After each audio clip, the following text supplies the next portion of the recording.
nosotros habíamos hablado de sustancias simples y sustancias compuestas. Sustancias simples son sustancias formadas por un solo elemento.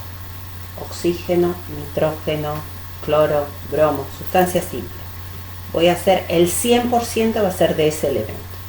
Si la sustancia es compuesta, va a estar formada por dos o más elementos. Yo acá puse, para llegar a la fórmula de un compuesto, yo voy a tener, esto es más fácil, yo ya directamente acá tengo la fórmula de los compuestos. Yo tengo la fórmula del ácido carbónico, por ejemplo.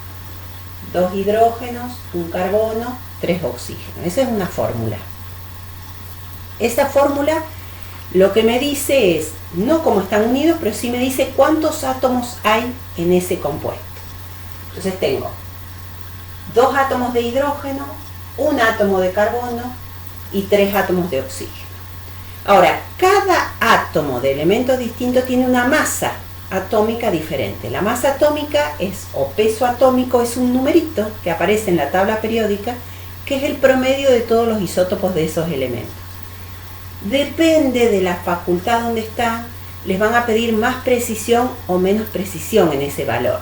Por ejemplo, el peso atómico o masa atómica del hidrógeno es 1,0080 y pico.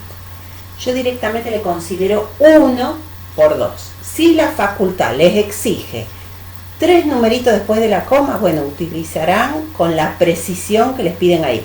Yo pongo en general, después depende de cuánto les exige, hasta qué precisión. De todos modos 1,00 y algo directamente es 1. Entonces, el hidrógeno, que pesa 1, por 2 más lo que pesa el carbono tiene peso atómico 12. ¿Por qué 12 y no 1? No, sí.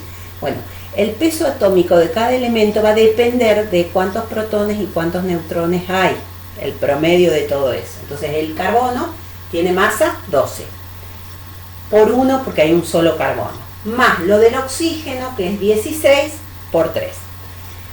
Sumo la masa de cada uno de esos elementos por su atomicidad, por la cantidad de átomos. La suma de todo eso es la masa del compuesto. A mí me da 62. Eso es del compuesto. Es el 100%. De esos 62 gramos, 2 son de hidrógeno. 12 gramos son de carbono. 48 gramos son de oxígeno. El oxígeno es 15,99, también lo aproximé y puse 16. El carbono es 12,01 y yo lo aproximo a 12. Bueno, entonces, del todo, del compuesto, que es el 100%, cada una de lo que pesa, cada uno de esos elementos, me va a dar un porcentaje. Esto lo que me da es la composición centesimal. ¿Qué hago? 100 por 2 dividido 62 me va a dar el porcentaje que representa el hidrógeno, el porcentaje que representa el carbono, el porcentaje que representa el oxígeno. Eso es la composición centesimal de un compuesto. Si yo ya sé la fórmula, la composición centesimal es muy sencilla. Yo acá usé otro compuesto, cloruro de sodio. Tiene un átomo de sodio, uno de cloro. Me fijo lo que pesa el sodio, 22,90 y pico, yo le pongo 23. Y el cloro pesa, en la tabla periódica van a encontrar 35,45. Bueno, yo pongo 35,5 porque es 0,45. Si fuera un 0,0 y algo, ni lo pongo. Pero es 0,45, yo utilizo 0,5. A lo mejor en la facultad les exigen hasta 0,45. Bueno, le pongo la precisión que me pidan ahí.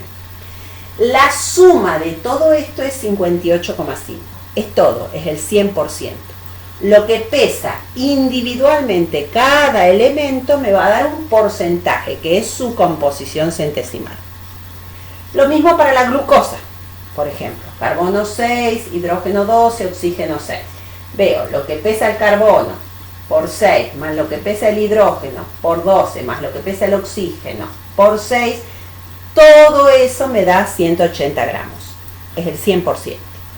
Individualmente hay 72 gramos de carbono, 12 gramos de hidrógeno, 96 gramos de oxígeno. Eso me va a dar la composición centesimal de esos elementos. Entonces me va a dar el porcentaje de carbono, el porcentaje de hidrógeno, el porcentaje de oxígeno.